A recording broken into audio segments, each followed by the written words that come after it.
and welcome to the Assay TV. Today I am very happy to be here at the Mining Indaba event with the Honorable Bogolo Kenewendo, the Minister of Minerals and Energy for Botswana. So great to have you here with us today. Thank you very much for having me. And so, you have really an impressive background. So maybe we could start by giving our audience some insight into your professional background and what's brought you to this role. Right. Well, I'm an economist by training, studied in University of Botswana, Pitzer College, University of Sussex, Tor Vergata, and did my master's in international economics. And I have been working as an economist, global economist, management consultant, and was in government before as the Minister of Investment, Trade and Industry. And most recently, I was a special advisor to the UN Climate Change High-Level Champions, working on catalyzing climate finance for the continent. Amazing, amazing. So let's look at the mining industry in Botswana specifically. So, where are you and your team currently focused in terms of investment and mining? And has this always been the case for the country?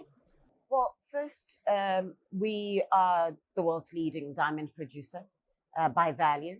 And so our focus has always been on how we secure that space and how we reap more value out of the diamonds that come out of Botswana. We most recently announced our renewal of our sales agreement, or the conclusion of the negotiations that will renew our sales agreement with De Beers. And we've had that partnership for over 50 years. And so adding an additional 10 years with an option of an additional 5 years really works to solidify the partnership, but also to create stability in the market. So most recently, our main focus has been to conclude those negotiations so that we can rebuild confidence in the diamond market, particularly given these structural changes that the industry is going through. And then secondly, we've always wanted to diversify away from diamonds. It is a mainstay for the economy, but we have so many other minerals. And right now, with the rise of green industrialization and the demand for what is called critical minerals, even though we argue that all minerals are critical, but the green minerals, that facilitate green industrialization, copper, manganese, lithium, and so forth, we will be focusing a lot on developing that critical minerals strategy, base metal strategy. We just recently signed the expansion, or allowed an expansion, facilitated an expansion of copper mines in Botswana that will certainly double employment as it stands in that industry. There's a manganese project in Botswana that we're hoping soon will start to pilot making batteries as well. And we are looking at exploration in iron ore. We're looking at aluminium, and we're really focusing on more explorations, but also facilitating the conversion from prospecting license to productive mining. So those are some areas, but still within mining, we are interested in the value addition. Yes. And this is an area that we haven't really done a lot on. We've started talks on beneficiation for diamonds. There's a lot of cutting and polishing happening in Botswana. The sales happens in Botswana, but we haven't gotten to the big jewelry side yet. And in base metals, we've also just been exporting. So there's a lot of conversation on how do we add value, even with the coal, creating power. We just have a 600 megawatt station that will be coming up. But in that ambition of more power, we do intend on also ramping up renewable energy production. And in order to just tie all of this in, we recently created a division at the ministry that will specifically look at value addition, that will look at supplier development programs, that will also look at the anchor and cluster development around mining and energy. Yeah, so that value add really does seem to be the main focus for Mining Indaba and for generally the discussions that we're having about mining and energy in Africa overall. Thought you could talk a little bit more about what the Botswana government is doing overall to support the mining industry. So you talked quite a bit about diversifying and as well as just kind of maintaining that stability for the economy overall. Yes. I mean, we are well rated when it comes to us being an investment destination in mining. But we are busy. We just had our consultation with stakeholders in the industry over the reforms that are necessary, that are needed in order to facilitate the growth of the mining industry and to attract more investment, both domestic and foreign investment.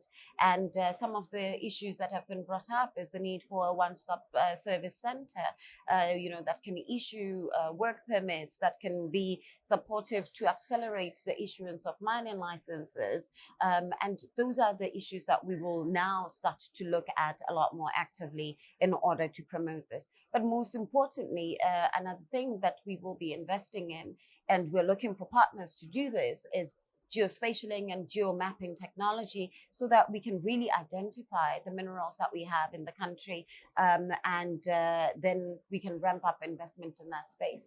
We are also looking at investing a little bit more as a government in different mines, finding mining opportunity, both within Botswana and outside Botswana. And because we have such a good credit rating, we want to facilitate. We want to facilitate investing in the country and around the continent. So we will be looking at all the necessary reforms in the space that can allow us to do just that, and that can allow us to step back as a government and really support the private sector to grow this space. Excellent. And so, I mean, it's quite interesting, this, the value add and the downstream value that so many countries are focusing on right now. So maybe we can just kind of start to wrap it up looking at the role of the mining sector that you see kind of guiding the economic development further for Botswana. Well, the mining sector is really important to Botswana. It's the largest pusher, contributor of our balance of payments.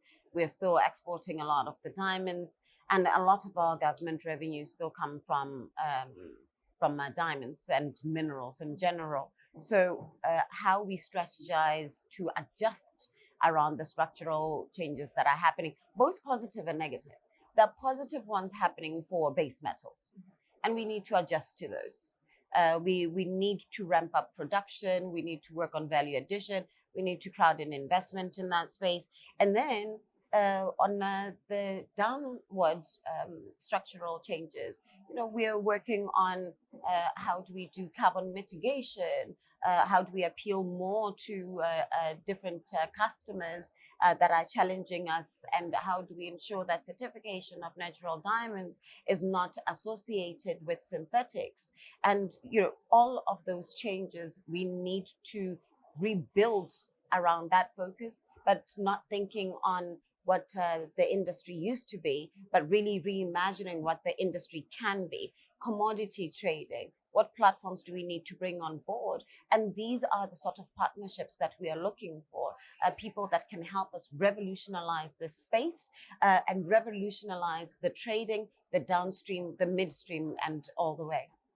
Absolutely. I mean, you've kind of already started to answer this, but just kind of looking at the long-term vision for Botswana and for the industry overall, can you share what your thoughts are? Yes. Well, long-term vision starts with our investment in geomapping technology, is that we know what we have, that we are able to adequately convert from prospecting to productive mining.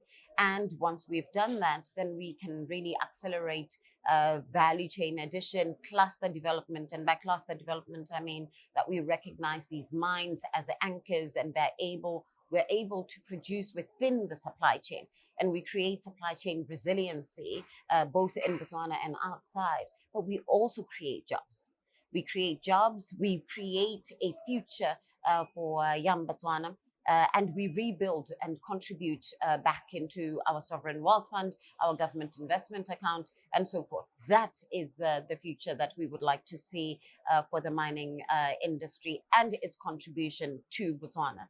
And we want to see back the sparkle, as they say, the sparkle of the diamond industry. Again, we're the world's largest diamond producer, and these decline in revenue that were cited by Bloomberg just yesterday, they affect us quite drastically. So we will be doing everything we can to ensure that in the long term, we see more growth and sustainability in the industry. Absolutely. And I'm looking forward to meeting one of the local companies later on this morning. So, Minister, it's been great catching up with you and hearing all about the industry in Botswana. Well, thank you very much for having me. Thank you.